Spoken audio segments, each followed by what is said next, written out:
what they were going for. Hey guys, thank you for joining. I'm Ben Wheeler Yeah. and with my host, Go ahead. Anthony Marchetta, and we're here with the Hello. ever effervescent Jagi Lamplighter Wright to talk about the new anthology, Fantastic Schools. How are you guys doing today? I'm fine. My brother is there in the background saying it's Marchetta. Whatever. Chet, why are you complaining about me pronouncing your last name like Cheddar, the king of cheese? I don't care. He does. Oh, okay. How are you doing today, Mrs. Wright?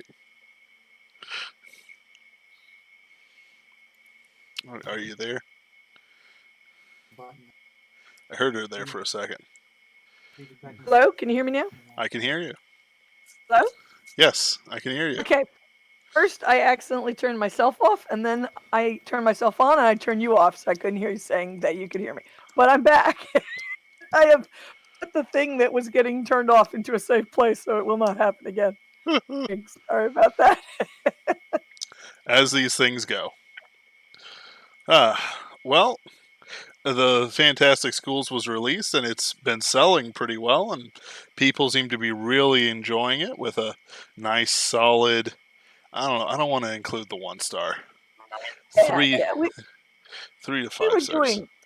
We were doing really well if you don't count the 1 star. And as we said before we got started here, the 1 star review was somebody who saw the book in a newsletter and misunderstood what it was. And a review that says this book is not what I thought it was when they weren't reading the blurb for the book, it doesn't really tell us anything about the book at all, because no one else is going to have that experience.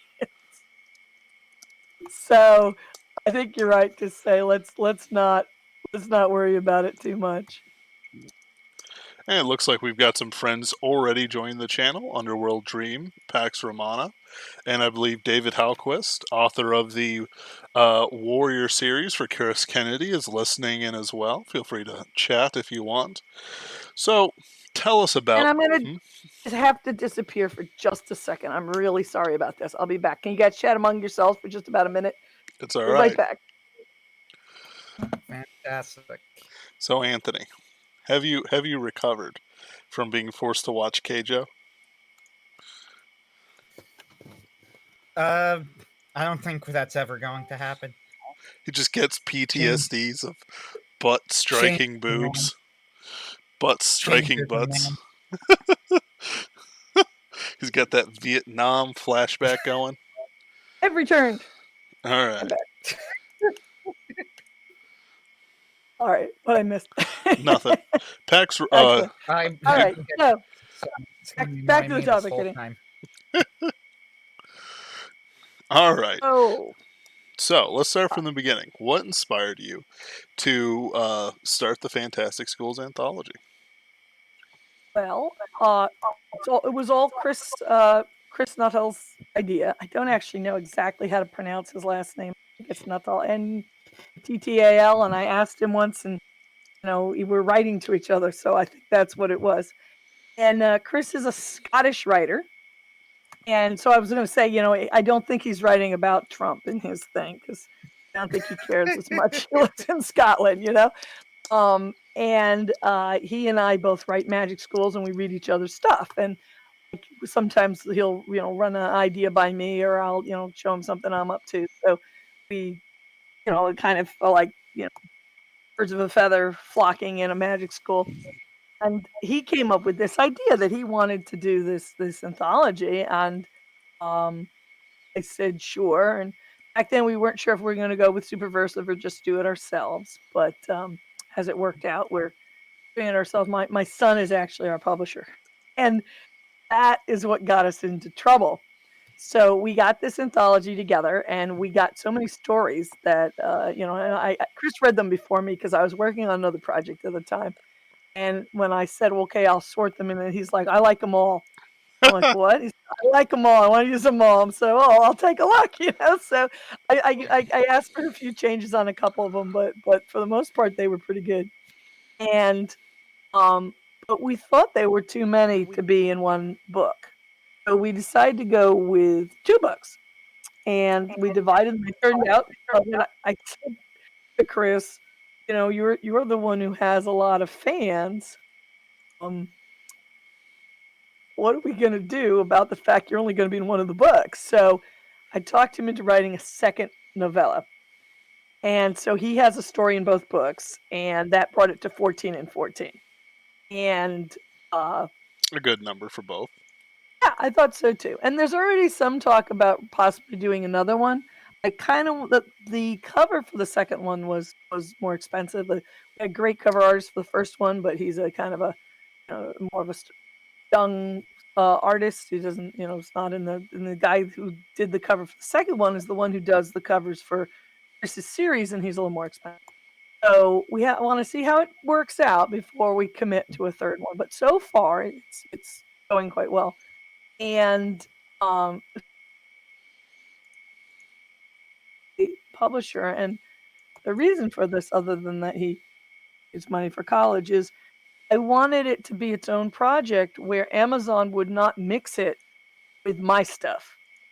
I have a series I publish myself, but half the money goes to the guy who made up the idea. A private agreement between him and me, friends forever. He gets, cut. I didn't want to get the money for the anthology mixed in with that, So I asked my son, but I think that's what caused a lot of trouble with this project, because here's this account. The only thing the account has ever done is buy one video game, because you had to buy something in order to get an account, with a credit card. And then he submits a book with 14 authors, and his name is not on it. And we submitted it for the first time on March 24th.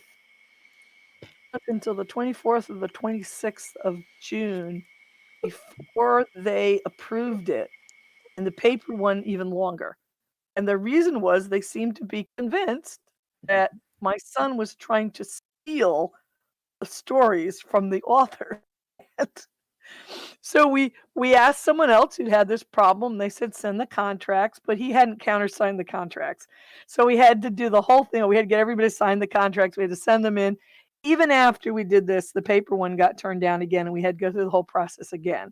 But the good news is that both the ebook and the paper are now live. People can go out there and they can read them. And the whole thing turned out well in the long run. It was kind of a long slog. And normally Amazon answers everything really quickly, but of course they were running really slow because of the whole shutdown. So that made the process that probably would have taken a week otherwise take a month. But we're hoping that now this one's up, maybe they won't give us as much trouble when we put up volume 2. But that's kind of a little overview of how the material side of how it got there. The more interesting part is that what these are 28 stories in 2 volumes. One's out. Volume 2, God willing, will be out by August. It's in the editing part stage now. All about life at magic school. And we asked ahead of time for people to send their idea. Didn't want to get a lot of stories on the same thing. We did get 2 stories that were very similar on their theme, and we just split them up so that one is in each book.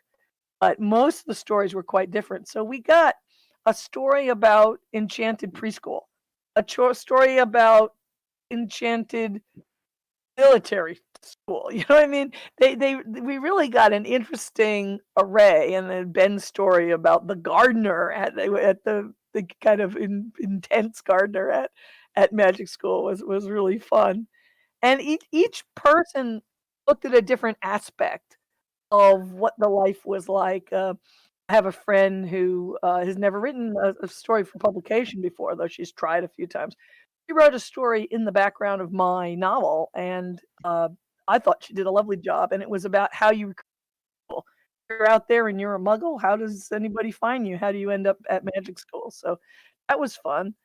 And we even had one story that was about the deep school, the real black magics that people thought actually existed.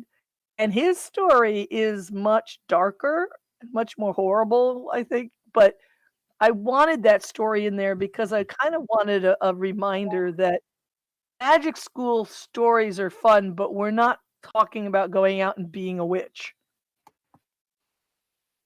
If that makes sense. Mm-hmm.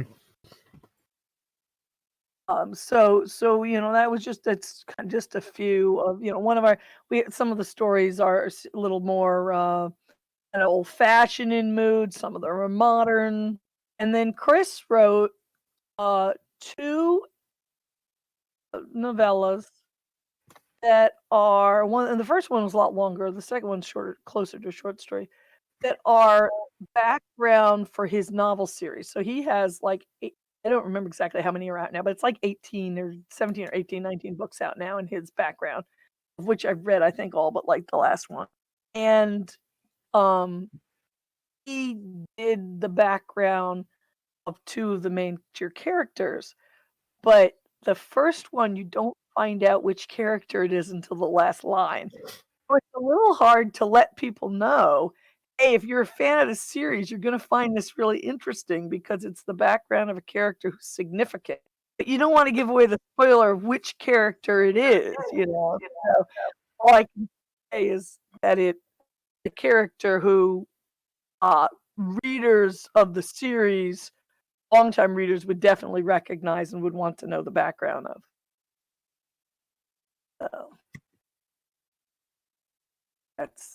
So that's the basics. You can let me know, how would what aspect of it do you want to talk about each story? Do you want to more general, or what would you like to? How would you like to approach it? Sure. So you said there was a second one coming out. How'd you determine what goes in each story? In the two. Yeah, that's an interesting question.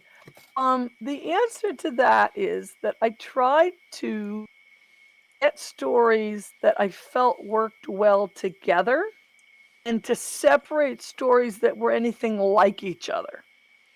So we have two different stories of Monster Academy, for instance. One was kind of an amusing take on what if Harry Potter had failed and only the misfit kids, kids who were in a school for kids who something went wrong with their magic and now they're turned into a monster or something like that, Mm-hmm. have snakes growing out of their head, whatever it is. What if those kids were the ones that had to actually solve the problem and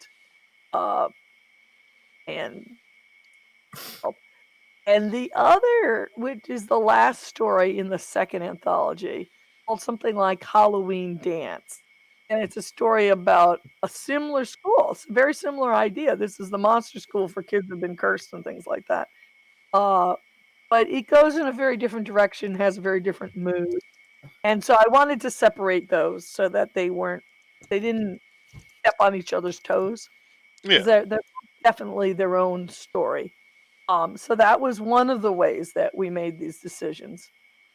But other than that, I originally put Chris's story, before we knew for sure he was going to write two. I put Chris's story in the first anthology and my story in the second. I put Aaron's story in the first anthology because it took place in the same world as mine, so it made sense to be in two different books. Mm-hmm. He had two stories that had kind of a military feel to them, so we put them in two different anthologies. Things like that, I mean, it was, to some degree it was arbitrary, but to some degree it was, well, this story's a little different, so I'll put it next to this other one. Or like there were two stories about teachers. So one of them went, I don't know why, some of the time I'm getting an echo and some of the time I'm not. One of them went in the first one and one of them went in the second one. Things like that, so that that would feel, fresh and like you weren't reading the same things. But it's kind of funny because we have a preschool story, we have a middle school story, we have high school, college stories, and I think there's one that's grad school, if I remember. I'm not. One of my favorites is the first story in the second anthology, about a guy who's a substitute teacher. He gets a job not realizing he's at magic school. And it's just, I thought it was a great lead-in for an anthology on magic schools, because you're coming in and you don't realize that at first it's all magic. And I just thought that story was very charming. And the first story in the first anthology was kind of like almost like a Regency magic, a little Regency romance kind of story to it. It was a little more old fashioned, takes place in London, has some humor. Chris and I both liked it a lot. And of course, my story got in the first one, and I'm formatting both the Yep. works in exchange for books, which is more valuable than gold. More valuable than gold. The second one, as I mentioned, is one to edit, and as soon as we have a chance for the authors to confirm or kick out the copy editing, you'll see that one too. But I should mention we have a couple of authors in here who write Magic School stories on their own. One of them is Path of the Phoenix by Emily Martha Sorensen. That's a character from her ongoing series, the name of which it's like Black Magic Academy, I think is the name of the first one. I think if I recall that it's about a girl with a white magic girl who ends up in a Black Magic Academy, and then the Path of the Phoenix story concerns there's also a Black magic girl who's ends up not fitting in or something like that. I can't remember exactly where the story fits in the whole thing, but she's got more than one story about characters who have a Black and a white magic academy, and they somehow get out of place and then they get back where they should be. And I think one of the Black magic girls gets kicked out and ends up having to go to white magic school, and it just sounds like a lot of fun. And then The Ascendant Cup by Thomas K. Carpenter. I think it's Carpenter. And let me mention, by the way, if anybody's interested in this topic, that there is a Fantastic Schools and Where to Find Them website. And the Fantastic Schools and Where to Find Them website has a Fantastic Schools book list. And on this list is I don't think our new anthology is on here. I'll put it on here. But we keep on it every book on Magic Schools we come upon. So if anybody knows any that are not on here, they should, let us know, and we'll put them on. But yeah. So Thomas K. Carpenter writes something called The 100 Halls. It's a series involving magic schools. And I think it may have been his, I'm not 100% sure, but it may have been his newsletter that the person misunderstood to have the confusion. But it was really nice to send it out and let people know about it. And we did get quite a bit of interest from that. So I will put ours on. But anyway, we have this lovely list of books of anything you can imagine on the topic. And every time we find another book that, I haven't on before, we add it to the list. So, I'm still stuck on the idea of the girl kicked out of Black Magic School. It's like, young lady, we do not use cauterization magic in this school. I cast Fireball. Cauterization is a primitive way of dealing with wounds. It's Fireball. And if that joke's not in there, I'm going to be disappointed. But what kind of lineup do we have? I think it's a bit different, but what did you say? What kind of lineup do we have? What is sort of like the top level of what goodies are in this box of mysteries? Well, as I said, we have a number of stories that were by authors who are already known for writing books of Fantastic School books. And that includes Chris Nuttall, who got this very successful series, Schooled in Magic, and a second series called Zero Enigma, both of which have a lot of good in them. It's also a lot of people who we, various ones of us have had, we've visited or met with each other in previous times. Though Denton Saul is fairly new, but he'll be showing up in my Soul anthology as well. Yeah. And he actually has a couple books out. They're not really doesn't have books out in this particular genre, but he have other books out. Denton Saul has one that's, I believe, alternate history or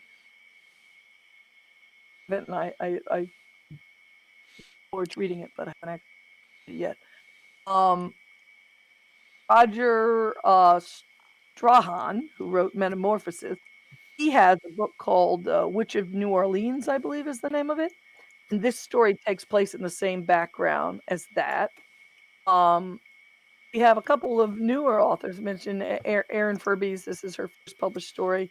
I'm under the impression that Bernadette Derman, that she's kind of new, but some of these authors I don't know that much about. Higgins was a Superversive author. Wrote the All Things Hideous, or am I saying All the name Things right? Huge and Hideous. That's it. Yeah. Which is about the veterinarian to the Dark Lord, which I think is the greatest idea for a story. But he's the one who wrote the story I mentioned that was kind of like a look at what if Harry Potter had failed and the misfit kids had to solve the problem.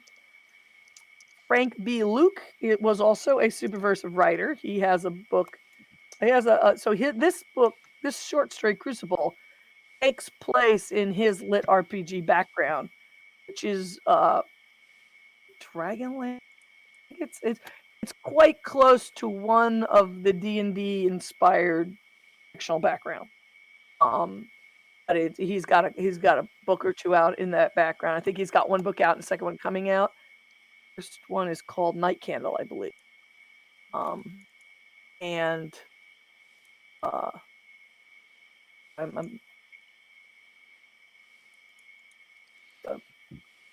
I edit it, so I'm never quite sure what's actually out and what is just something he's finished that's still coming out. And some of his stuff would have come out from Versive or was out, and then they it got taken down. So I'm a little uncertain about exactly what of his stuff is live at the moment versus what is written. But he's got a fun story in there that is kind of in the Rebirths is his book that's out, and that's in a different background. It's also really interesting story, but it's different.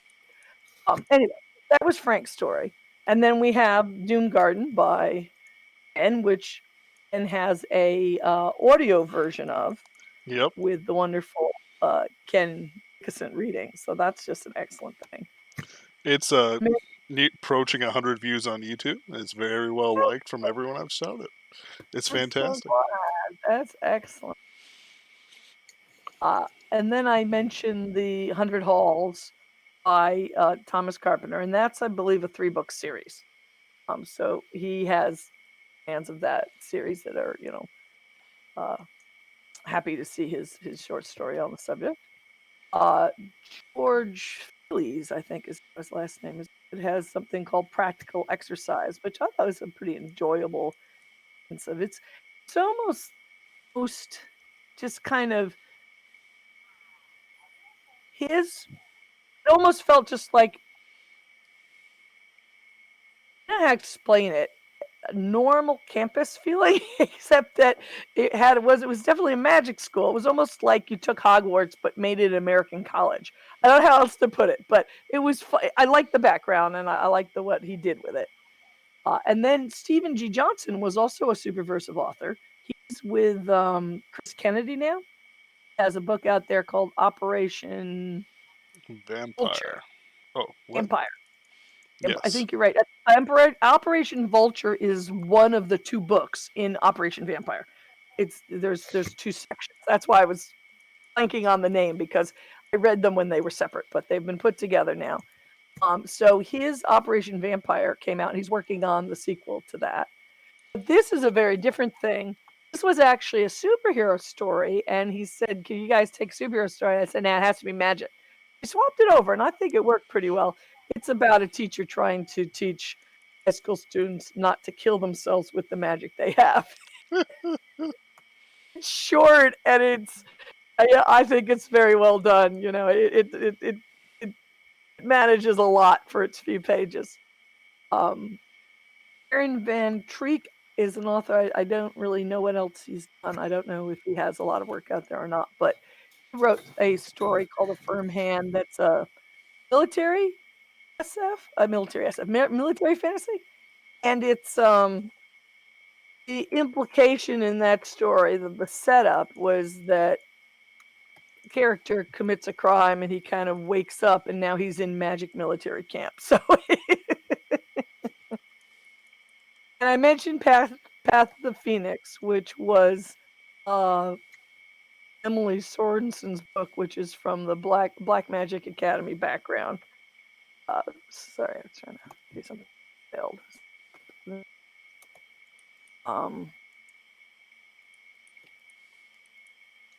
And the last story, or the first story actually, because we've just gone at it backwards here, from the first book in Black Magic Academy. The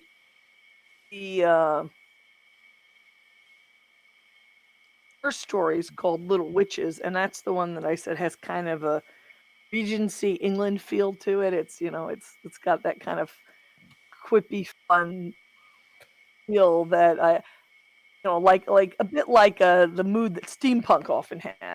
This is I thought that one was a lot of fun. It's about a young woman who's trying to get a grant for her school for female witches, and the magic department is prejudiced in favor of only male witches, and to keep her little school afloat. And it's pretty charming.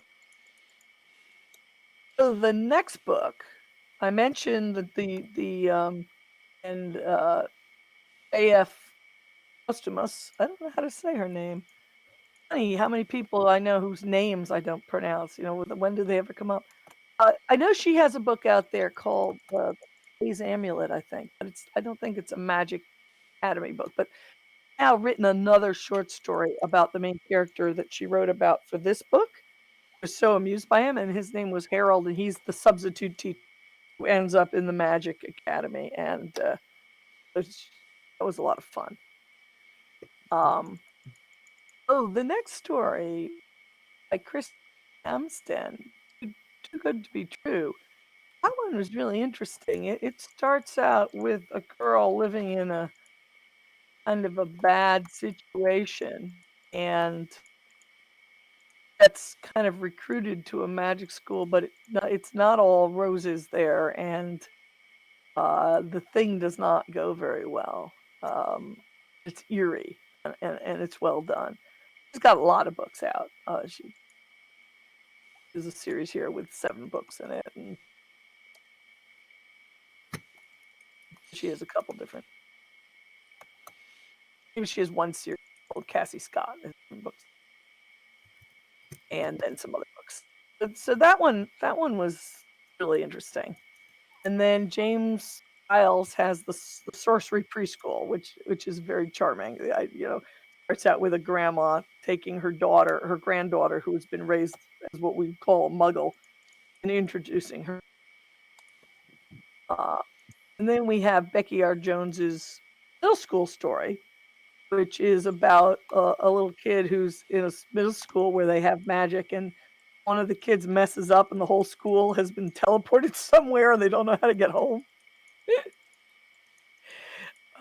That's a lot of fun. It almost went with, it's called Going Home, but it almost went with the title Middle School Stinks, which I thought was an excellent title and probably would have been a fun title to stick with. So either way, that would have been fine. Though the magical preschool reminds me of the My Hero Academia preschool, where all the kids have superpowers and they're bullying their teacher. Do you remember that arc, Anthony? Yes, I do. It was lame. Not a good arc. This but one it was has a good idea for an. It was a good idea. I was not impressed with the execution. I like the idea, but you weren't impressed with exactly how they did it. No. This is it's the story about show about the Fantastic Schools anthology, so I'm not going to deep dive into this, but I'll put it. They were trying to play it for laughs, and I didn't laugh. Oh, that's too bad. Yeah, in our Sorcery Preschool, a lot of it is about the grandmother but it's kind of the parallel of what the grandmother and the little child, and kind of it comes out quite nicely. It thought it was very well done. It was one of my favorite of all stories. A lot of them were really good, but usually one or two of them stand out, and that was one that to me. Morgan Newquist of Silver Empire has a story called Monster of Mordwin, which is also in the background of her books. I believe her stories normally take place at a different magic school, and this is another one in her background that her characters visit. And so the short story, her main series is kind of a superhero series, but she also has this magic school stories out there that she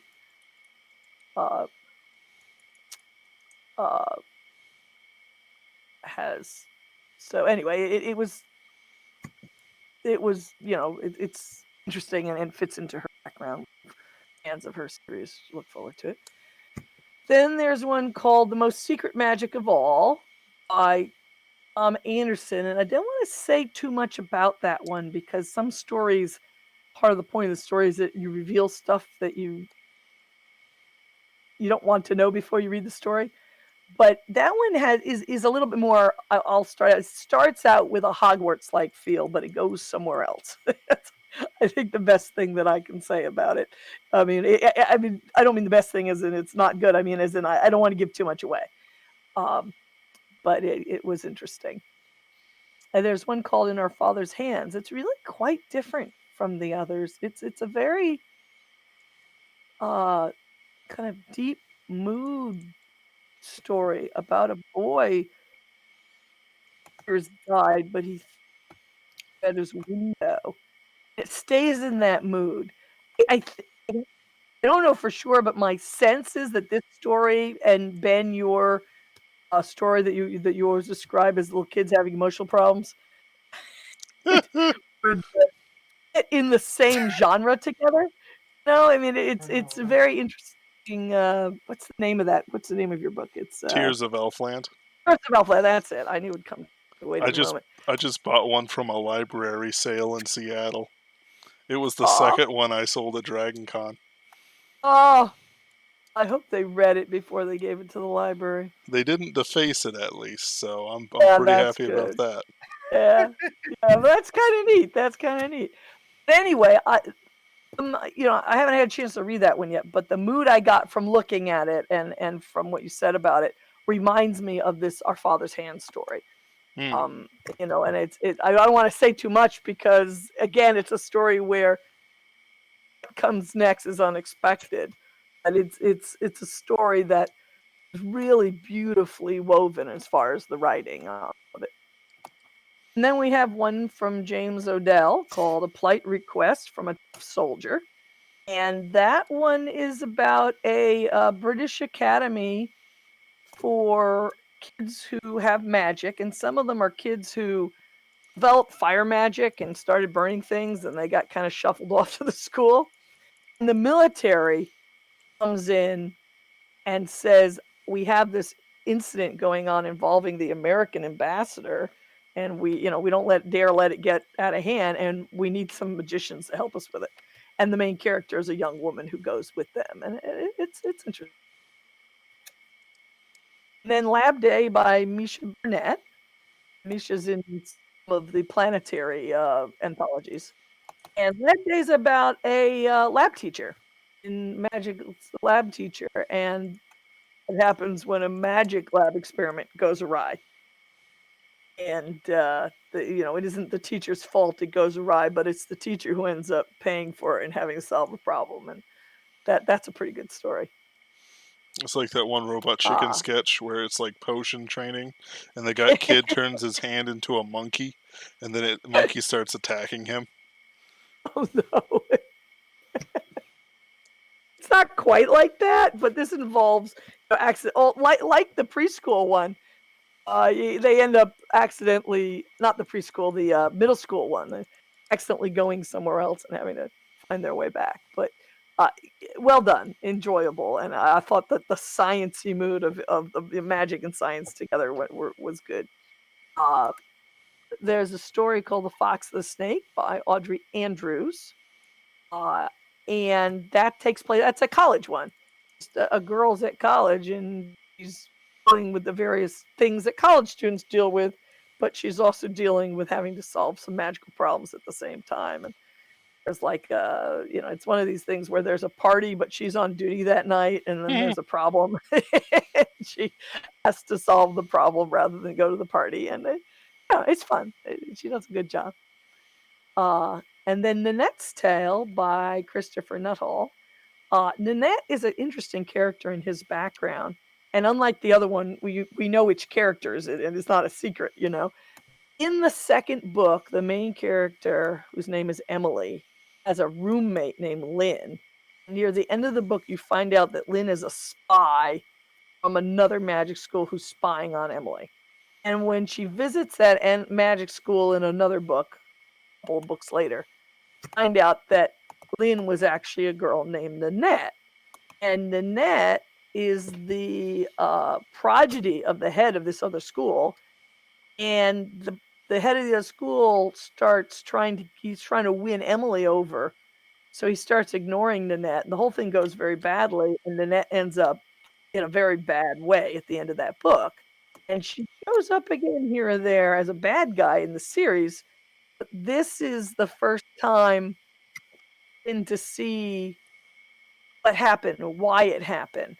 She gets rescued out of the bad situation she gets in at the beginning of this book, and the person who rescues her, who is a character who's well known in the series, wants her to do something dangerous. She has to sneak into the only all-girls school in that world. It's a place called the Nameless World, and steal a book. And but she's just a girl, so when she knows how to sneak into school, she's done it before. But when she gets in there, there's a tension between, well, maybe it would be really nice to just be a student in this school, and I have to do this thing that's not going to turn out well, That I really enjoyed that story. It was a little. Sometimes his stories can be grim, and this one, even though it had some darker points, was a little bit more lighthearted, which I enjoyed. Chris had originally said he might write something for this, but I forgot to remind him about it, and he didn't send me anything. So, we don't have a word from Chris, which is too bad. But anyway, that's his story for this one, for the second one, and I think his fans will really like it. It's a nice connection of some of the things in the background, and that school's one. It's called Laughter. The name of that school is called Laughter, and there's a hint that maybe it was called Laughter because there was a really horrible howling sound in the area. It was like calling the Furies the kindly ones, But it's a part of his world that hasn't come on stage before, so it's kind of a fun thing. A remarkably high level of truancy. It's like people leave and then they never come back, and the laughter grows loud. The next story is called Most Likely to Succeed by Paul A. Piat. Or Piat. I wish these people would tell me how to pronounce it. It's Piatt. And I've known the guy quite a while online, but you meet these people, all these wonderful people online, and I never stop to think about the fact that I don't know their names. Patrick Lauser is another one whose name I'm not sure how to pronounce it. He was the author of Our Father's Hand. I didn't mention. Most Likely to Succeed is a school reunion for like the 100th year. I can't remember right now how long it's been, but it's this class of wizards who graduated. Like only 2 or 3 of them have lived. So Most Likely to Succeed is kind of who's going to survive. But it's one of they're old and they're coming back for their class reunion. And all these skeletons, not literal, but are coming out of the closet as to, what really happened and who really killed who and why they did or didn't get along years ago. And so it's funny because it's a school reunion story, but with magic. So that one is fun. It's not very long, and it's kind of, you get the feeling like people from the 50s coming back together kind of, but, it's this ancient magicians and things like that. And then my story, which is called Rachel Griffin and the Missing Laundry. And it takes place in the background of my series. And there's a scene in one of the books, I think it's book 4, where Siegfried Smith, the main character's crazy blood brother, declares that he and his dragon are digging a hole in the cellar of their dorm to try to get out using dragon acid. And in this story, he digs through and strikes nothing beneath. He hit a spot where there's no longer anything to dig through. And so Rachel, who is dreading studying for a test she doesn't want to take, puts off studying to go down and find out what, in fact, is under the school. And they get into, basically, it's a story about how the janitorial side of things are done. Your character and the people they run into there are probably part of the same world, you know, the Doom Garden and the characters Rachel runs into in the story are all part of the world that kind of is behind the scenes for a magic school. Right. But they run into a little, in my series, there are these little creatures called boobox, I think they're pronounced, that look like they're some sort of Welsh creature, and they wear a loincloth and a turban. That's what they look like. So these little guys, it's in the background of my book, they're the ones who take care of the laundry, and they find one of them crying because someone has stolen his laundry. And he's going to be cast out of the school if he doesn't get his laundry back. And if he gets cast out, he turns into a different type of creature.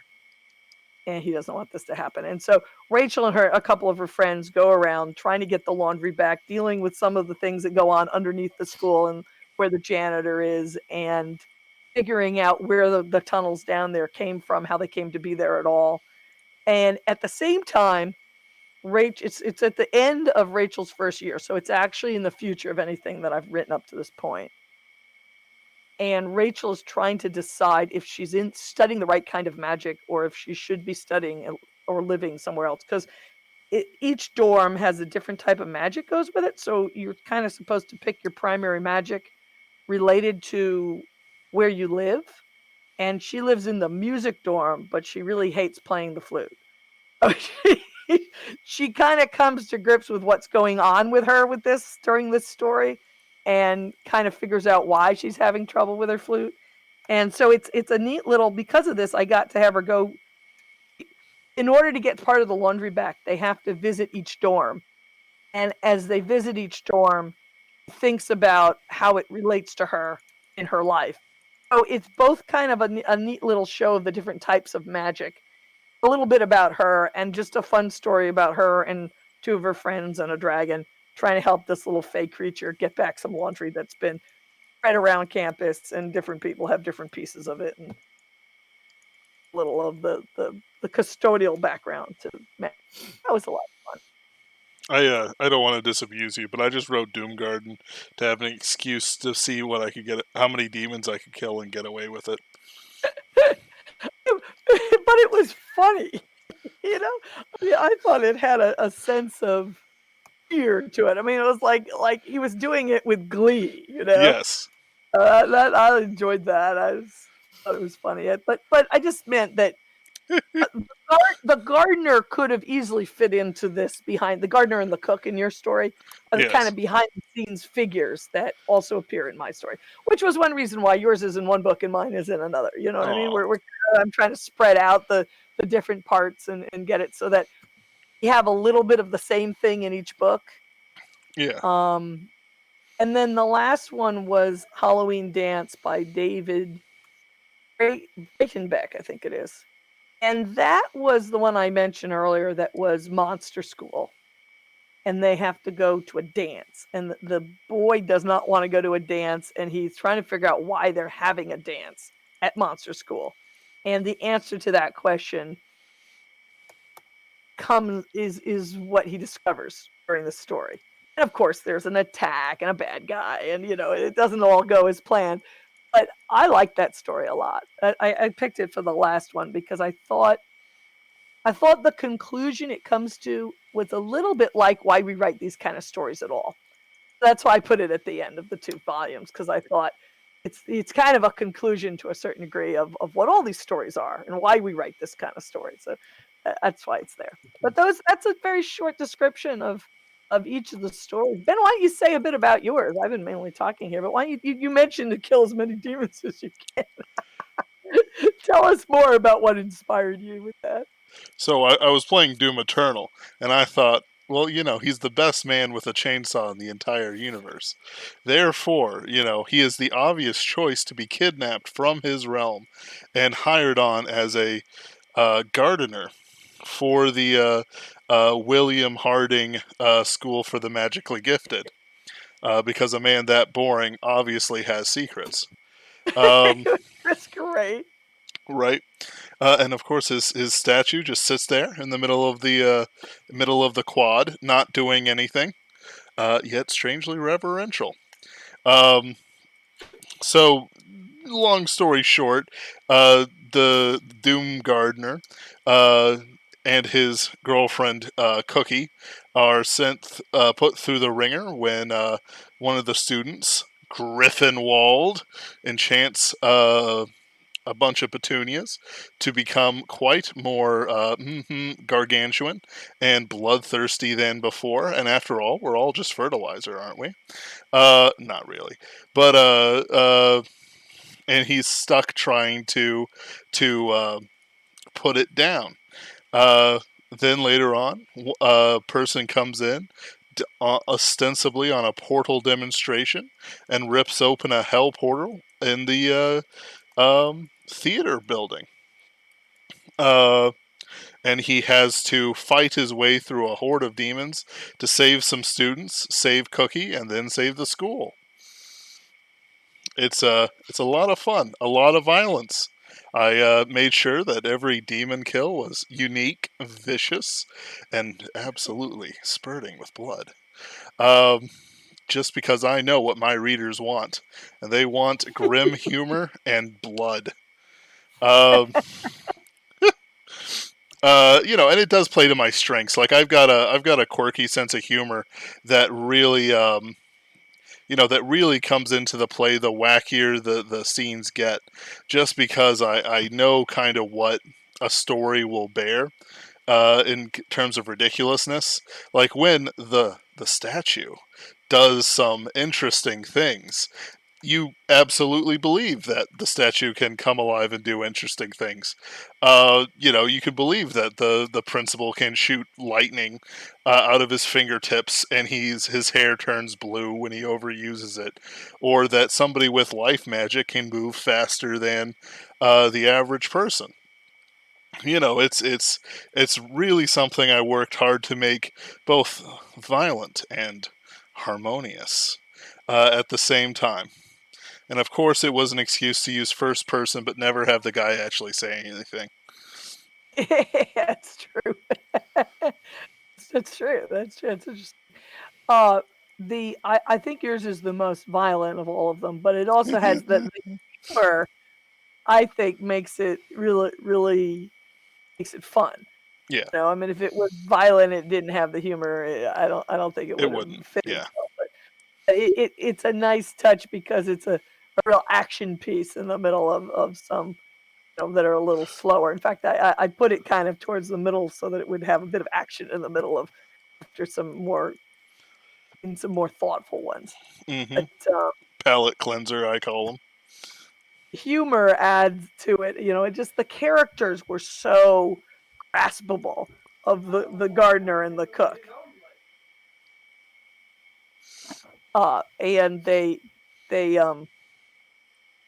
it seemed very much like the cook. I felt the cook, even though she's really on stage very much, but she came across to me as very clear person. You know what I mean? I could get grasp very easily that there would be a character like that. You know what I mean? Right. And and she and the gardener both, I feel, came over as more admirable for their kind of affection for each other. Right. Because it if you just had this gardener come outside with a shotgun and a chainsaw, and he just starts killing people in red, I don't know what you think of that. It's like, is this regulation? Is this how our school should be known, for a guy who just walks out and kills the the ambassadors from the demon realm Zarkan? No, you put a little friendship, you put a little mystery. He has Griffinwald working under him in the garden. Cookie makes him lunch because they're like from similar worlds, and the Doom Gardener is built like a brick house. It's all nice. And his relationship with the student, which is funny. The student assistant there, Right? Wald as the name for the student assistant amused me too, and Right. yeah, The portals open up to hell. He's like, "Oh, I mentioned the Doom portal earlier," and he's like, "You, it wasn't me this time." Ah. Yeah. And the statue was hilarious too. I'm amused at the guy that boring.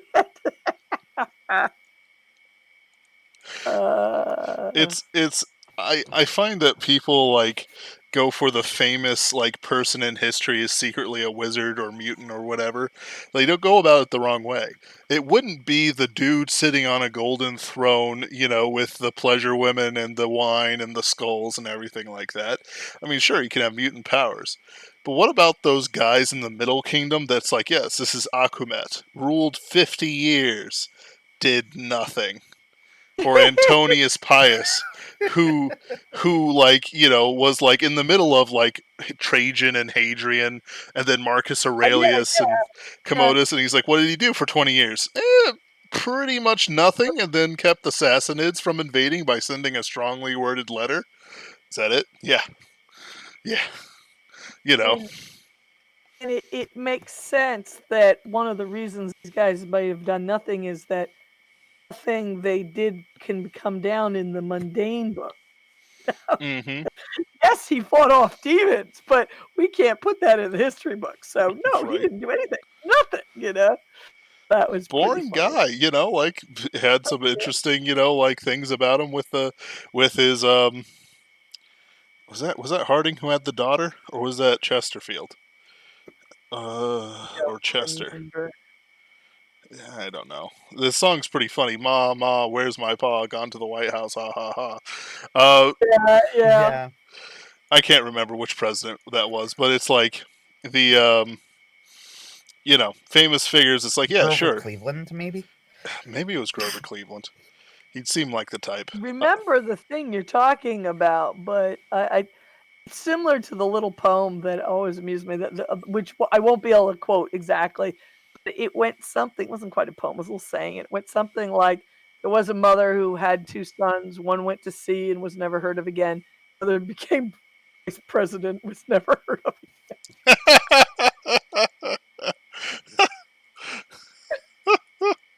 Right. Because of course, who knows who the vice presidents of most of these guys were? Nobody, Right. I thought that was funny. And this was from way back, it wasn't a recent thing.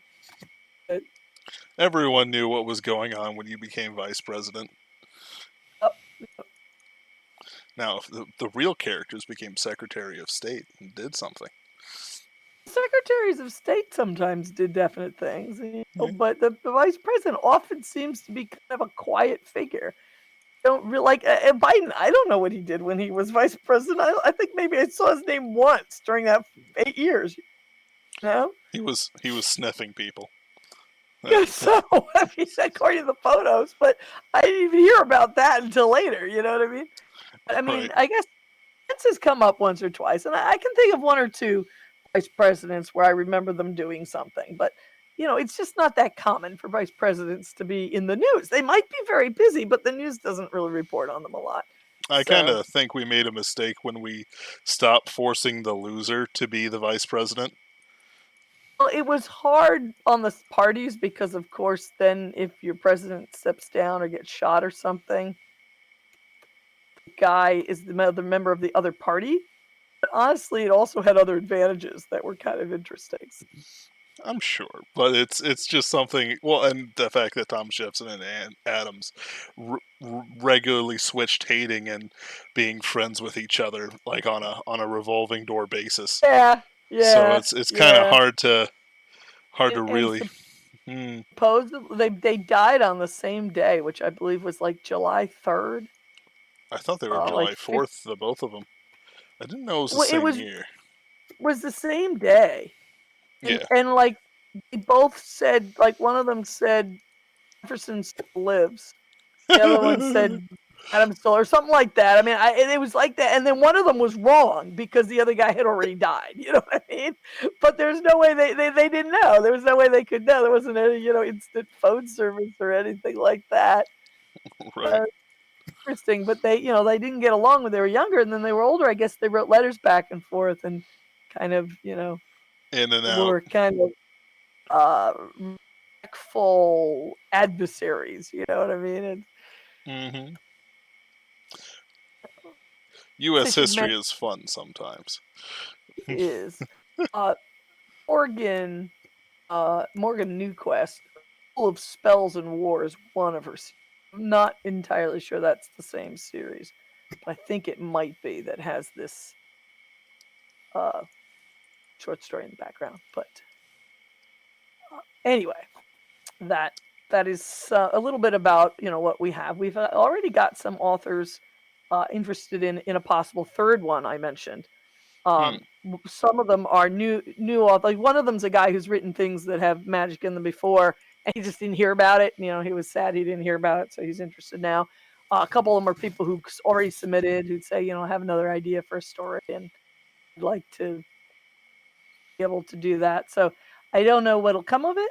The first one has been doing. Just to give a kind of a range, most anthologies I've been in, I'm lucky if I break $5 in the life of the anthology of what I get as far as my cut as a writer. And the one exception to this was Forbidden Thoughts. Forbidden Thoughts did really well. And, John and I really well. But that was because it came out right when Yiannopoulos had hit was really big in the news, and his book had just been announced, but it wasn't out yet, and he wrote the foreword to our book. So it exploded. But most of them are, you're really lucky if you make anything at all. So between the extraordinarily successful In Thoughts and the average one, I would say that so far, book one of Fantastic Books, and it's only been out since basically the beginning of the month. So, 12 days or something. I don't remember exactly when it came out, but it was a few days, give or take, from there. It's doing pretty well. It's not, at the astonishing, but it's paid back everything we put into Volume 1.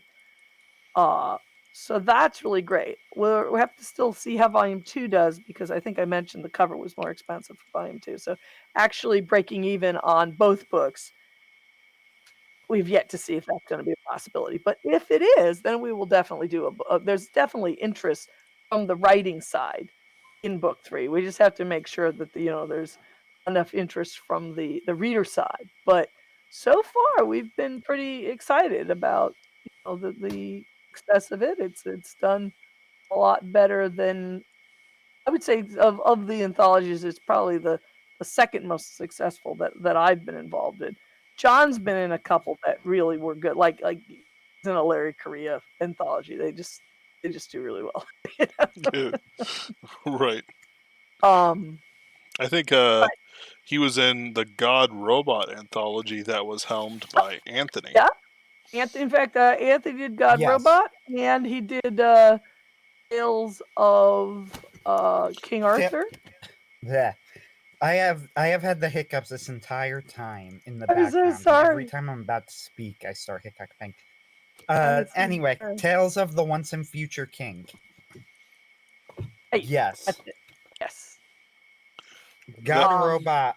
God Robot did very well for an anthology, to my knowledge. At the very least, I know that the 40 reviews on Amazon, a lot, and it has a very good rating. is Yeah. really high for an Yeah, it is anthology. for an anthology. Yeah, that's amazing. And with your anthologies, I don't have a sense of how well they did because I didn't get paid just for those. You know, like with Forbidden Thoughts when it first came out, I knew that the money coming was just for that. But since John got his cut of, we got our cut for things mixed in with other things, I don't have a sense. You may have a sense on whether you felt that it was worth it. 40. That's I an think amazing number. That's wonderful. it did. Yeah, it did well. When it came out, I literally I had no expectations, and when I tell people that, when I say I have no expectations, I mean it could have made me $1,000 and it could have made me none, and I would have been just as surprised at either end of it. I didn't know how it worked or any of that stuff, which was fine because that wasn't really why I did it. But God Robot was with 40 reviews on Amazon. I learned later that honestly that's just a lot generally, but for an anthology that's crazy it high. has 44 now, and I tell you, I have books that have been out for 10 years that don't have that many reviews. It's at 44 at the moment. Yeah, 44. I haven't checked in a while. Maybe they either added more or I forgot about a Maybe couple. a few more came. One thing that happened on Amazon in the last couple of months, everything jumped up in reviews, and as far as I can tell, the reason for this is that it looks like the number now reflects both the American and the foreign Amazons. They put the review number together. So we'll look at it. You'll say 44 reviews, and you click on it. You can only find, let's say, 40. But if you go and look around and you find also the foreign reviews, you'll see the whole number comes up to 44. That seems to be what happened with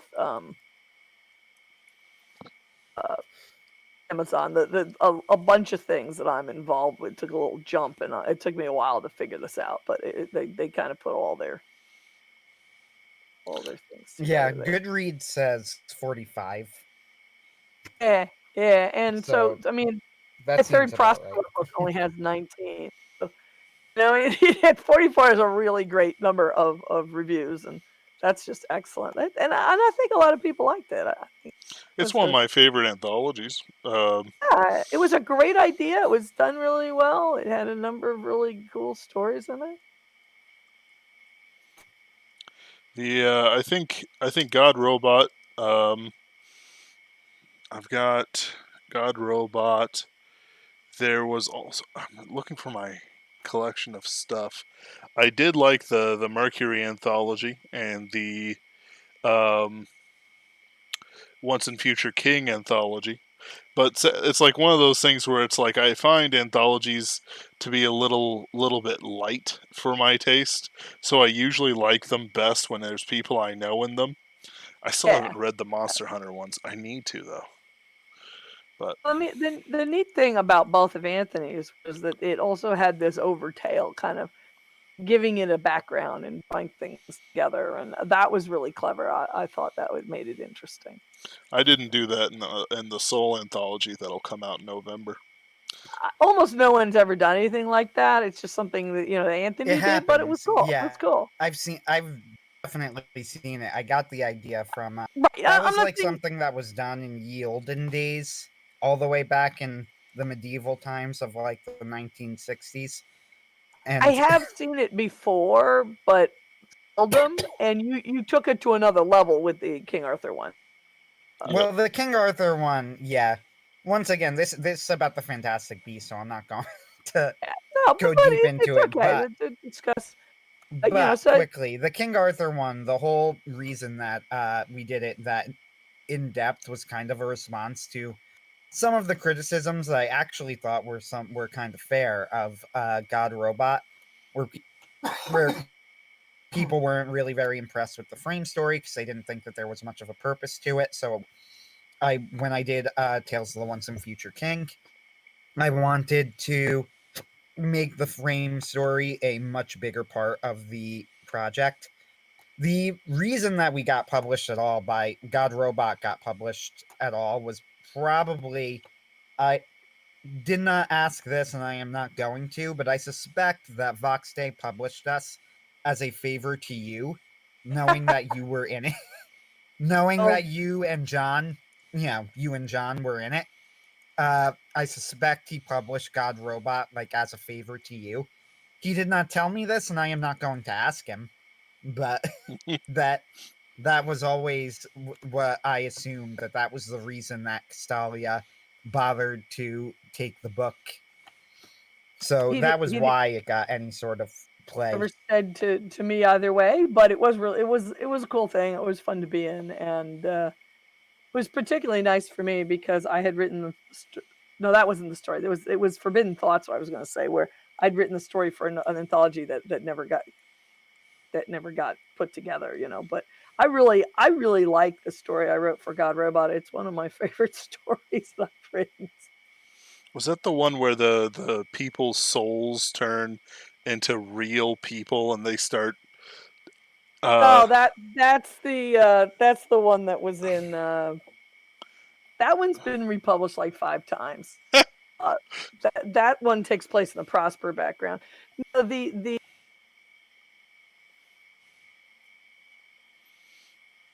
You there, Jagi? Okay. You hear me now? Yeah, I can hear you. All right. I have this little thing on my mic that is at chest level. So if I lean against the table, my chance of, the desk, my chance of hitting it is like 100%. I try to keep it up out of the way, but it slipped. The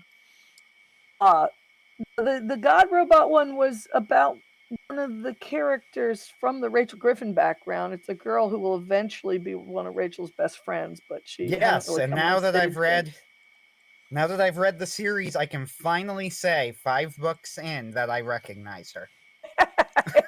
Well, doesn't really. I mean, she becomes a very important character after like book 7, but before that, she's not as much. But she's on the cover of book 4. But is that the one with the Aslan? Aslan familiar? No, it's Astrid. If you're, I don't know. It's Astrid. I've only read the first one. Okay. She's hardly in the first one at all. Okay. She's Rachel's very shy roommate who grew up as a muggle, was interested in science, as I should say, as a unwary, was interested in science. I will say my proudest DragonCon moment is selling the 3rd and 4th Rachel Griffin soft covers on the strength that the first one was free, and it was like Harry Potter. Yeah, he did a great job selling my books, and he sold out all of book 1 and all of book 2, which wasn't that hard because you could say book 1 was free. But then he sold some copies of 3 and 4 based on book 1 being free. I was really impressed. I just harassed anyone with a Harry Potter outfit. That's it. Yeah, I had to do. It worked well. But anyway, so as far as this anthology does seem to be doing well, and the other anthologies that we're mentioning, some of the same people are in some of the the planetary anthologies. We've only touched on them really lightly. So, of the ones I've read, there's some really good stories there, and some of these people also appear in some of those books, like Misha, who has a story in Fantastic Schools 2, Volume 2, has a story in the Venus book called, I think it's called The Happiest Place on Earth, and it is like the least happy story. It's very sad, bittersweet, touching story. It's not, but it's interesting. So some of these authors appear again in our other works, and I think it's fun when you begin to read more stories. You get to know the authors. Mm-hmm. Notice on one hand, stories and books should stand alone, but on the other hand, I've noticed that once you get to know an author and you get to like what they do, quality tends to come out where you begin to see it between works, and it makes the work richer. Yep. Like when you like an actor, the movie the actor's in might be good, but you get to like that actor. I mean, one of my favorite things in the universe is the IMDb Internet movie database, because I'm one of those people who'll sit there going, that guy looks familiar. And when I know that this is the actor who also played this other guy, I enjoy the movie better. So I find that, the more I see the same, the same works again, the same authors again, the more richness it brings to the experience. So it's really fun working with these authors, and the Fantastic Schools were with authors that I had worked with before as the editor, either on Venus or Luna, or had been a fellow writer with me in some of the other anthologies I've been in, things like that. So that was that. I think Luna's out. Venus was re-released through oh my goodness, I should Silver remember this. Empire. No, it's something Bay. Richard Pollinelli's. Tuscany Bay Books. Thank you. Oh, you're right. I'm sorry. I was thinking Tuscany Bay Books is releasing the whole series. Empire, but Silver Empire and Tuscany Bay Books between them picked up lion's share of Superversive, and then Chris Kennedy picked up a couple of things. He has kind of a very definite audience and market, so a couple of the books fell into that, and he snapped them up, and then the rest of them, some of them are still not found homes, but a lot of them ended up with these two places. And I'm still out in the rain in a cardboard box, free to whoever will take me. Oh, we've got to find you home. I'm fine for now. But it's well, no, I've talked to a couple. Everyone's like, "Yep, full." I'm like, "Oof." Yeah, but that's what happened with. I know that Silver Empire said, I don't know who was involved, but he said we turned down some, including some people we really like, because we're just full up. And then once the lockdown came, which affected the rest of the life of those who run Silver Empire, they've even had to slow up a bit on the ones they did take them out, because just everything has changed. It's like they rolled out a subscription service, and Amazon started delaying all book purchasing and printing, and it's like, oof, because it's like, you get something and it's like, can't deliver because of the third party, and it's like there's nothing you can do about it. You can't get angry about it. It's very frustrating. Yep. I mean, so they may at some point, open up again, but they kind of got swamped. But I was glad that this project was able to go forward. That it was just doing, and I must say, as the assistant publisher for this, with my son as the main publisher, but he's kind of a figurehead because he's going to go off to college, so his mom's doing the work. He's just doing it so that we have a separate accounting for this one project. The idea of doing the accounting side of it is a bit daunting. This is kind of new for me. I don't think it'll be bad for the first book, but as it keeps going, we have more people. I think it may be a little scary. It's certainly a factor. And it's one of those things that ultimately killed Superversive Press. So many anthologies, and it's like, spent a week untangling all the knots of who needs to get paid, and it's like, I don't envy it. It's a little scary because Amazon does not pay us in a way that makes it easy. And in particular, what I mean by this is, tells you the accounting based on what country the money comes from, currency. It doesn't. I mean, so when the money arrives, and there's no way to break. The reason we started a new publisher it's all under Wisecraft Publishing, which is what publishes my books too. But the reason for this one that we have, a different branch, so to speak, of it is, this list from Amazon, but it comes into your bank in dollars. And then you have to figure out, okay, we have 2 or 3 different volumes, and we got this much, and this much from Germany. How did this all get translated into what goes with what book? While I'm willing to do another one, if it gets beyond 3, we may need to branch out and get accounting help of some kind.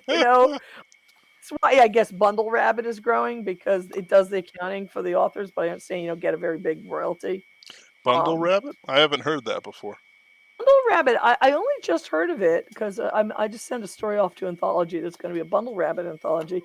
Apparently, Bundle Rabbit is service where they do all the accounting. The author and the editor, can put together something and send it to them, and it can be an anthology or whatever. They'll take care of the accounting side of things. Oh. Which is a great idea. They post the books, they get the money, they split it up for you. I think it's a brilliant idea, but I think they pay. I could be wrong. I didn't look into it except the tiniest bit.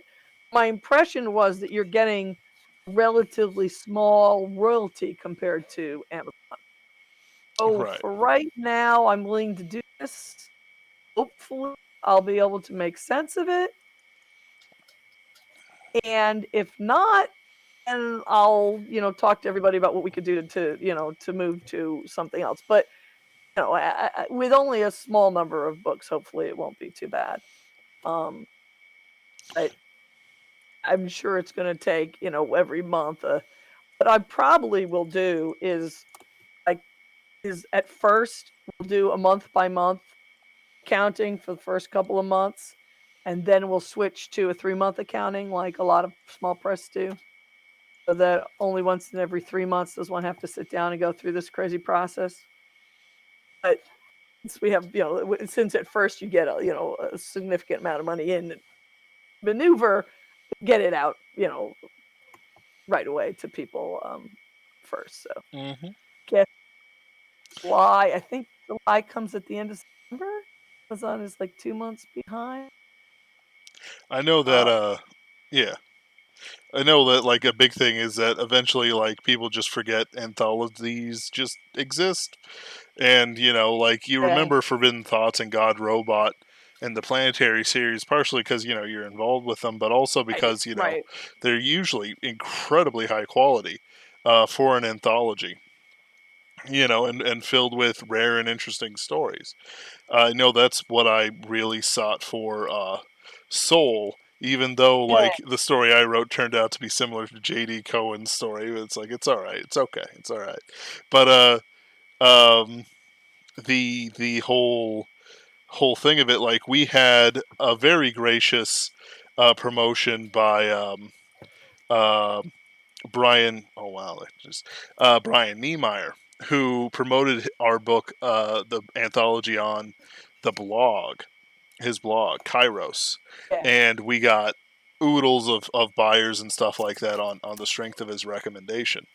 Like the more we grow and connect with people, I think the more we can have things that last beyond the 15 seconds or so of fame. And I think I remember certain anthologies that had more than one volume to them that were popular years ago, And so, if the first two do well, and we decide to do a third, then you put a little link in them, to the earlier ones, so that if you like one, maybe you'll read the others, and who knows, it might give them a little longer life. We'll see. And if the different, like I know Chris said he was going to put information about them in his next book in the series, so that I think might bring people also. I think one of the exceptions to it is the There Will Be War anthology series that Vox Day was republishing when he was doing more publishing. I don't know if he's released one in a while now. He was also doing something called Riding the Red Horse, which was probably one of the best names ever for a military sci-fi anthology. Some of those were something that Jerry Pournelle had been involved in, and yeah, that's done. I was just talking about the republishing, but yeah. I'm saying it was his project, and they were republishing something he'd done, and then doing a new one. Yep. So with him gone, I don't know. I thought they got permission from the estate or something. He may well have. I'm not sure. Actually, Jerry Pournelle's passing was probably the author passing most recent that affected me. Partially because he had an unimpeachable character, and also because it's like, oh well, You know? I had gone to made a point to stop and shake his hand and talk to him briefly at Dragon Con, and he died like 5 days later, you know.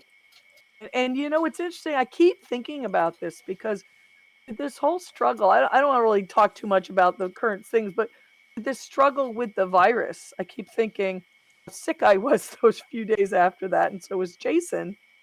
And this wonderful gentleman had the same illness we had, and he passed on. But he was an older gentleman with other issues, and we were young and strong, and we just got better after a few days. And it's a lot like what's going on now. I don't think Mr. Parnell would have wanted us to shut down Dragon Con rather than him going and being lauded by us all, even though that was the end of his life. Do you know what I mean? Yep. I don't know. I don't want to, take sides and argue about it, but I just feel like my mom and I were talking today about the phenomena when something up close that's always been there, but you didn't know about it, so you get a lot more upset because it's up close. It just seems like right now we're seeing the particular numbers for something that's not all that different than what's been there before, but the numbers weren't in front of everybody, so people weren't worried about it. Anyway, I really appreciated getting to speak to Mr. Parnell that day and telling him, John and I, because he knows who John is, so John and I, really admire, it last. Yep. And the reason I mentioned it was I almost didn't have the courage to do it. I had to run after him, and I almost felt shy and didn't do it.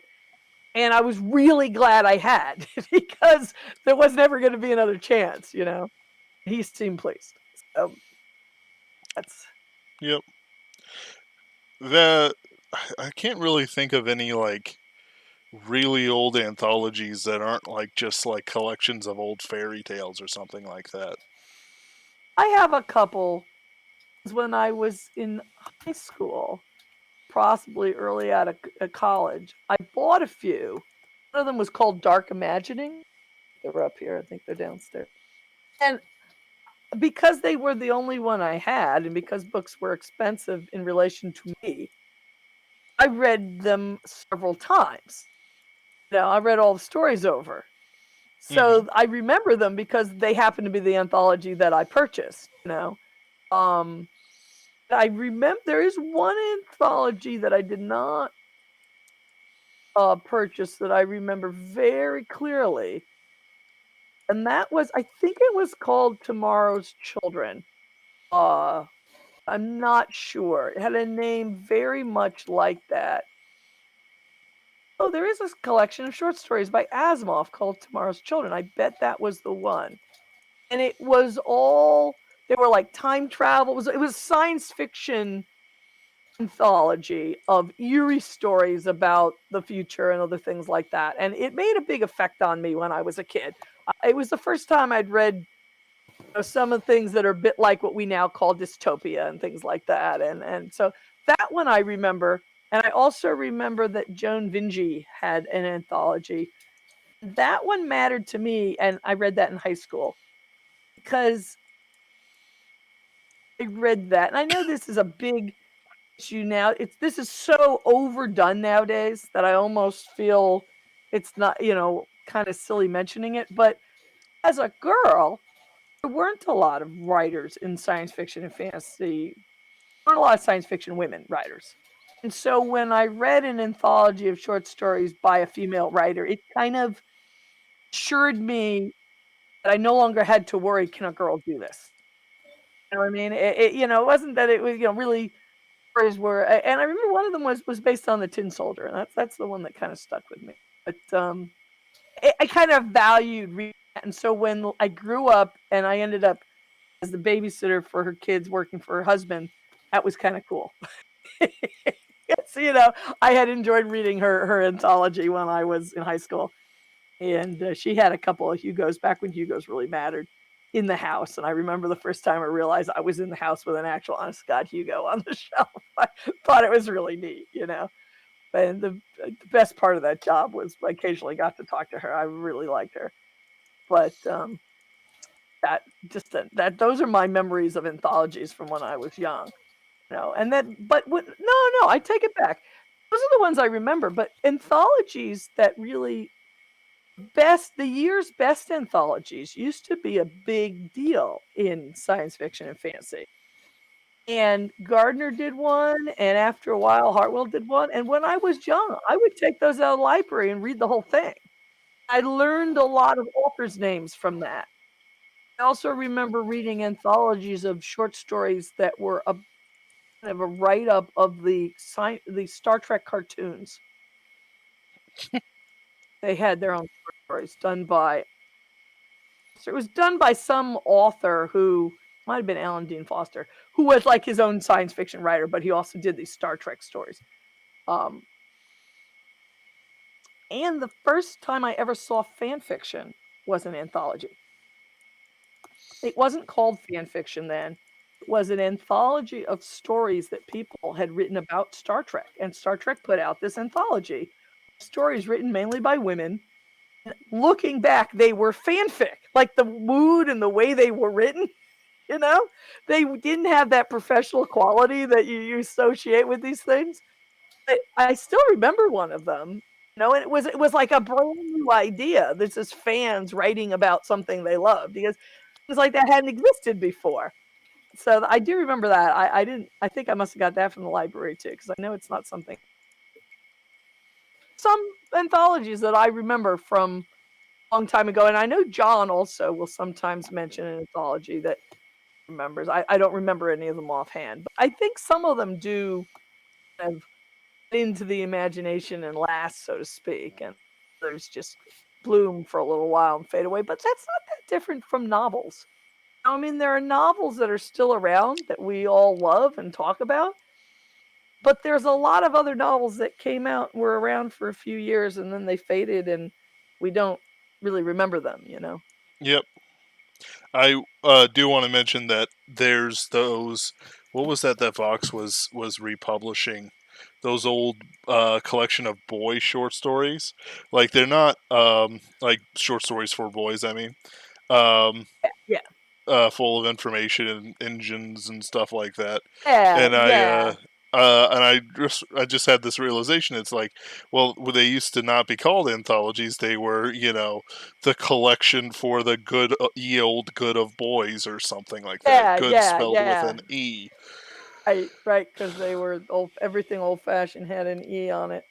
But yeah, you're. I mean, and so there were definitely collections of stories, and there's some that are well enough known that if you're sitting around and talking fans at a convention and the fans are a bit older, they refer to some specific anthologies occasionally, kind of like the Tomorrow's Children one that I mentioned. Mm-hmm. I did not know until I just looked it up here on Amazon. I had no idea that was one author.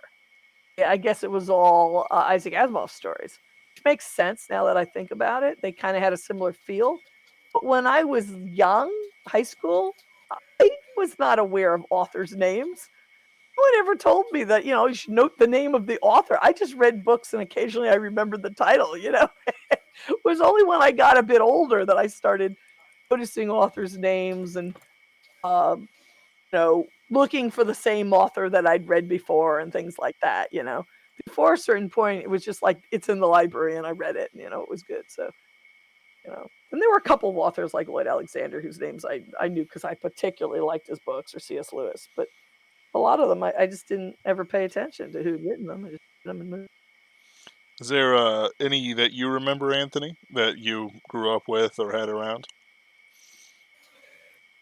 Anthologies, particularly? Yeah. Yeah. Or just collections of short stories by different authors. I do remember I became an Edgar Allan Poe fan. On Halloween, I got a book of like Edgar Allan Poe short stories, sat in the library and read through the book. But outside of that, didn't read. Yeah, that, and of course I read Irobot years and years later, which left enough of an impression on me to make God Robot model kind of off of the style of it.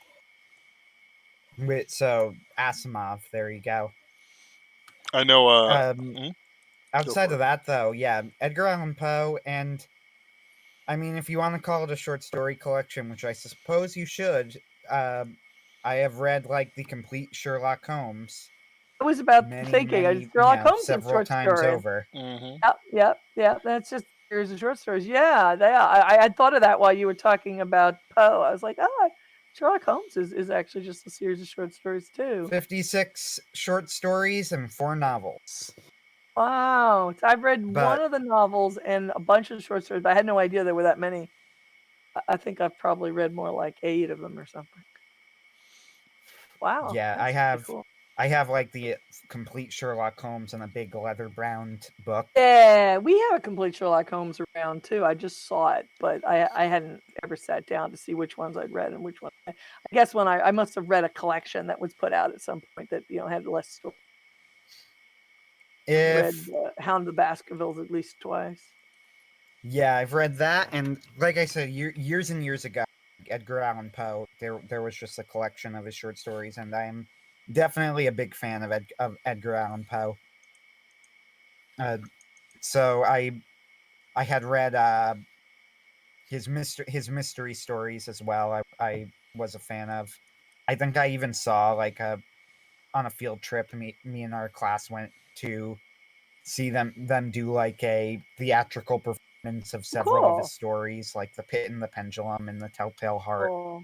They did a bunch of them together, which was pretty cool. But yeah, the one that made enough of an impression on me to make something out of it later was Irobot, which for people who it became a very famous book. It was a very influential book. It was Isaac Asimov's collection of his Susan Calvin mostly robot stories. I read those too. They were good. Yeah, there were a couple with his side scientist characters whose names I can't recall off the top of my head, but Donovan and Powell, maybe something like that.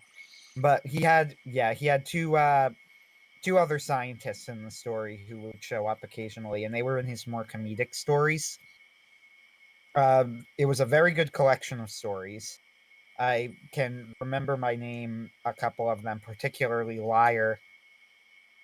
I remember being a really good story, which was about a robot that was telling lies to all humans there about like promotions that they were going to get and people who were in love with them to try and keep everybody happy. And Susan Calvin figures this out, and she gets so upset with the robot she deliberately drives it insane, which was a good creepy story. There was only slightly related to anthologies, but you mentioned Poe. I was only ever once in a masquerade, and it was a masquerade version of Mask of the Red Death by Poe, where everybody was dressed as like a different story or something. And that seems like a bad idea for a theme anthology or theme. It was but we took first of show. We won the masquerade. This was at Balticon. It was really cleverly done, I mean, they just how tough. It feels a little like tempting fate if you're gonna have a Mask of the Red Death masquerade. That just makes it perfect. When you put it that way, it does. But I saw my costume the theme? Somewhere. Dying of deadly diseases. I was like purple. Whatever it was. Anyway, it was fun. I was just there because the person said, I need X number of people. Will you stand in? I was like, yeah, sure. So it was the only time I participated in a masquerade, but it was kind of amusing that the one time I went, we won. I cannot say I've ever been to a masquerade, and I probably will never go to one either. I was very impressed by them when I first saw the masquerade back in 1985 when I went to my first convention. I was so impressed. We used to talk at school about trying to do a masquerade for Nine Princes of Amber and who would be which character. We never did, but it sounded like fun. But I was so impressed that I have always gone out of my way to try to give my characters very distinct and recognizable costumes. reason that in my Prospero books everybody had one color and had a specific costume was I thought, because I used to sit and think, well, what if I dressed up as this character? Or what if I dressed up as that character from books I like? I began to realize that some of them were not recognizable. You wouldn't be able to walk on stage and they would know which character you were. And this was back when everybody read the same books. So if somebody walked out, the chance was people would recognize you if you correctly portrayed the character and it was recognizable. You know what I mean? Because the field was smaller back then. So I gave my characters specific costumes with the idea that if anyone ever wanted to masquerade as them, they could. And one of the readers came up to me one time and said that she was a masquerader and immediately started thinking about how to do them when she was reading the book. And I thought I had succeeded, But I don't know, no author ever knows if anybody is masquerading as your characters. So who knows? Maybe it got used, maybe it didn't. I don't know. But it was that experience that made me think the characters should be, because back then it was just people coming dressed up as their favorite characters, and it wasn't. They were kind of serious about it, but it isn't as serious as they are now. And it was just kind of fun, Oh, I recognize that guy. He's from Pern or whatever it was, It's that little lizard's supposed to be a fire lizard or whatever. I just thought it was a fun experience, but I didn't really have the patience to get involved with it beyond that 2 experiences that I just mentioned. I went and I The most I ever organized was in high school. Christmas, my lunch table got together on my behest because I noticed. I think I was a junior at the time, and I had noticed some of the senior students doing it. Either that, or I was a senior and I had noticed seniors doing it the previous year, but one of the two. But we got together around Christmas, a Christmas lunch, where I brought in a $5 chicken. It was a chicken, a full chicken, but a $5 chicken from Wegmans nearby. Somebody brought in pudding. Somebody brought in iced tea, and we had a Christmas lunch. That is the extent of my party organization. But it was pretty fun. I have not been into much parties or masks or anything like that, so I can't comment. But I do believe very heartily in giving every character a specific dress and look to them, so that even if you haven't read the book, you know that they're doing a specific thing. You know what I mean? Yeah. So it's like, yes, it's like, I have a very specific costume for Cynthia or Susan from Tears of Elfland, or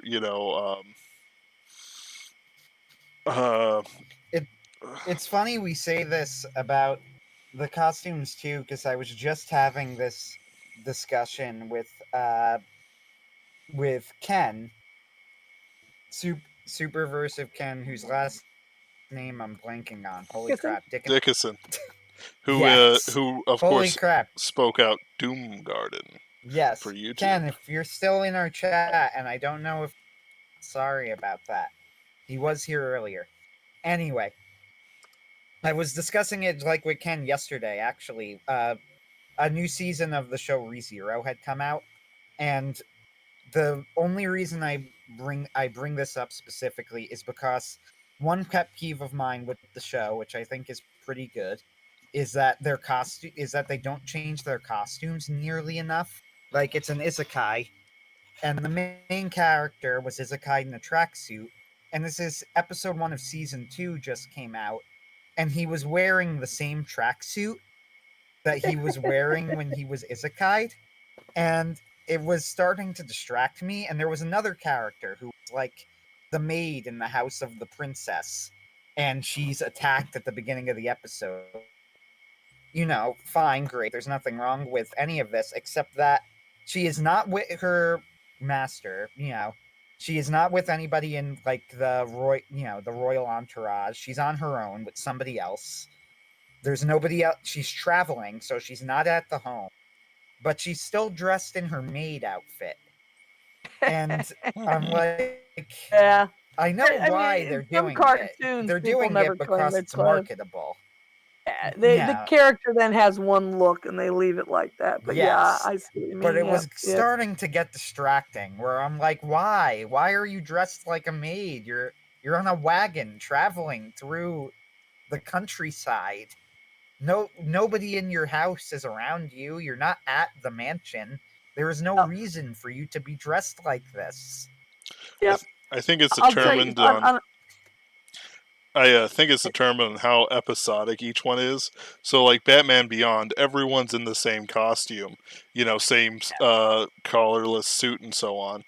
But it doesn't matter because even though there's an overarching story, it's still very episodic. So you believe that they've changed, and they just happen to like this suit. It's an alright suit. Look, on the previous topic where you were talking about the Christmas thing. You each brought in different type of food. John and I did that for our wedding. I don't know if you know the story of Stone Soup. Yes. Where the soldiers come into town and everybody's hidden, and they we're going to make stone soup. It'd be really great if we had it with carrot. So we did that as part of our wedding. We said, everybody was young and we hadn't been out of school for that long, and we said, look, I used to throw parties. Let's not cater the wedding. Instead of presents, bring food. We told everybody what kind of food to bring. Everybody brought food. And it worked. It was actually quite yummy. And we even made the stone soup. My dad gave us the stone, and everybody was supposed to bring one little thing to go in the stone soup. It came out quite well. But it was just kind of a funny thing when you were mentioning people bringing things in that we just decided we wanted to spend any money we might have on other things. And so the food by potluck. In a stone soup type way. I haven't thought about that story in a long time. I love it. One of those stories. There were a couple stories that they read us like every year for a couple of years when I was really small, and that was one of them. Another one was the one. That's how I recognize it. Yeah. One with the 5 Chinese brothers, and it annoys me because there's like a modern, slightly woke version, and that's all I can find nowadays. The version that I read when I was young didn't have those elements. Like the modern one has to do with slavery on the wall, building of a wall or something. But the other one was just a young man in a fishing village. And I don't know if you know the one I mean, where the guy swallows the ocean. I don't. It's a Chinese story about 5 identical brothers. One of them can swallow. One of them can swallow the ocean. So he does, and people go out and pick up the fish, and then he lets the ocean out again. And they have to come back after a certain amount of time. And one guy doesn't, and he tries to tell him, I can't hold it anymore. And the guy doesn't come back, and he lets it out. The guy drowns. So now the brother's being held for murder. And every day they give him like one last thing. So he says, may I go home one last time before you cut my head off? And he goes home. He switches places with his brother who has the magic power that his neck can't be cut. So the neck cut brother comes and they try to cut his head off. They can't. So they give him one last time. And then he's going to be boiled, and they get the guy who can't be affected by hot water or whatever it is. And by the 5th time, they give up and they let him go, and he gets to go back to his normal life. But the original fairy tale, the way it was told when I was a kid, was a very simple fairy tale about like what I just told you. It didn't have anything else to it. There's a version out now that whenever I look for it, I find that's this one that has this, like whole message about the slavery building of the Great Wall of China. And I can't find the original one, even though I'd read like I'm reading it on Wikipedia, and it doesn't mention anything about that. It just mentions like I'm glad. Maybe they have the original. For there was a period where you couldn't find the original story at all. It was just this new one, and maybe that's over. Maybe the Wikipedia lets it out. But anyway, it's a cute little story, and it's fun, and it's it was a traditional Chinese story that was spread around with all the other stuff we read. At the same time, we would read the Stone Soup. We'd read this one. And the guys, each of his 5, one of them can be stretched, and each of them is immune to one of the ways they try to kill him. Each night he goes home and they don't know he has identical brother, so a different one comes back. It's cute. It's that reminds me of similar stories where it's like a genre where it's like each one has a special skill, and like they then can the king is being unjust or whatever, so that between all of them they can solve whatever issue is showing Exactly. up.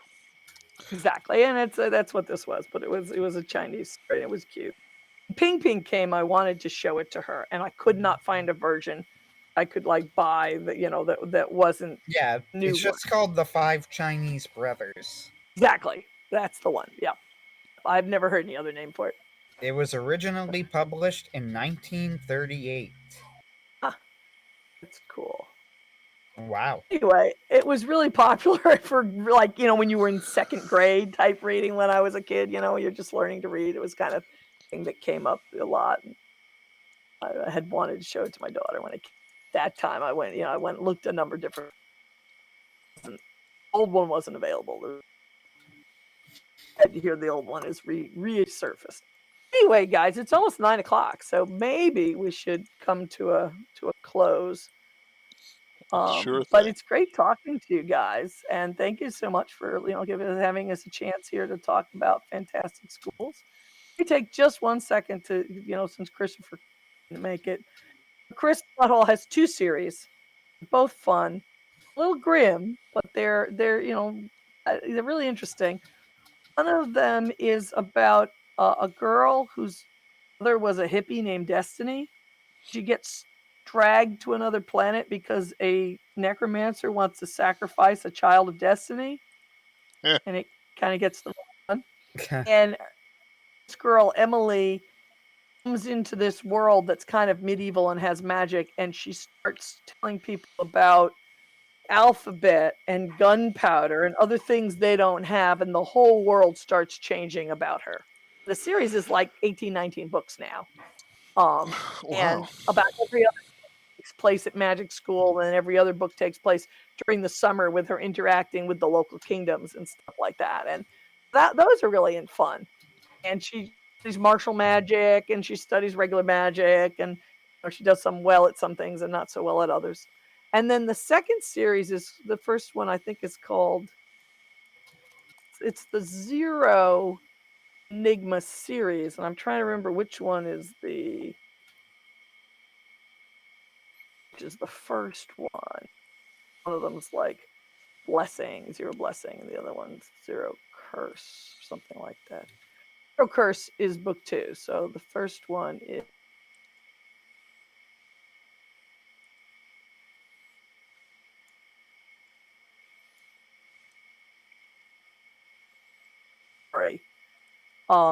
is that the main character has no magic in a world where everyone has magic.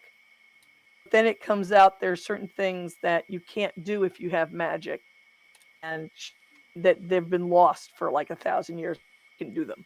It's it's a very interesting background with different houses that have kind of political jockeying with each other to try to remain in power in this kind of fading empire, and it deals with the kids of some of the major houses. And I should add that there is exists out there somewhere a crossover story I wrote where my character Rachel Griffin goes to visit this school, but it takes place several years in the future of my current book, so I don't really spread it around that much because it has a couple of spoilers in it. But Chris actually has a house Lamplighter in his background, and he has a house Griffin, and Rachel Griffin of that world has come on stage in an adventure in a dance in one of his books. So there's a little bit of a kind of a crossover between my books and his books in this series, which is fun. I just wanted to plug his books because he's not here to do it, but he's a fun writer. They tend to be more serious than mine. Like, he doesn't tend to have a lot of humor. It's a little bit more kind of intense. But I think the characters in the background, and he has one character who's kind of a bad guy, but then she gets punished, but then she gets exiled, and then there's a whole book from her point of view that I really enjoyed. And so the story kind of moves around to different places in the world, and there's a sense that something's building in the background, but you don't really know what it is yet. And you see the characters you like from someone else's point of view. So it's a fun series. I would. Oh, absolutely.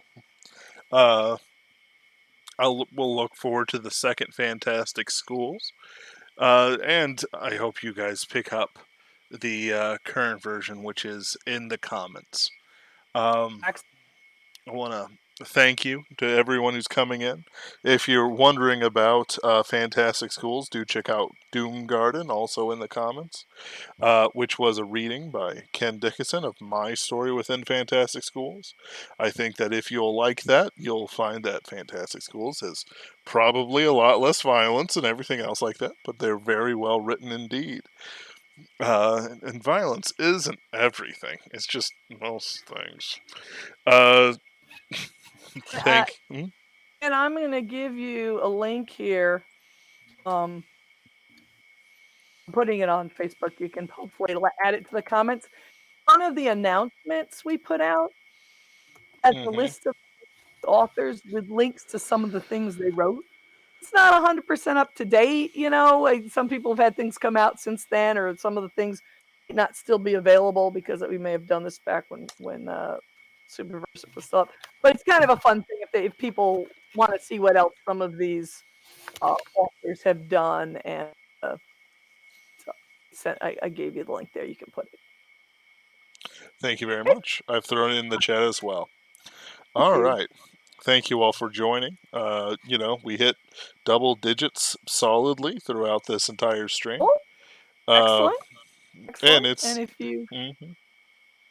you send me the link for it, if there's a link to listen later, I will post it.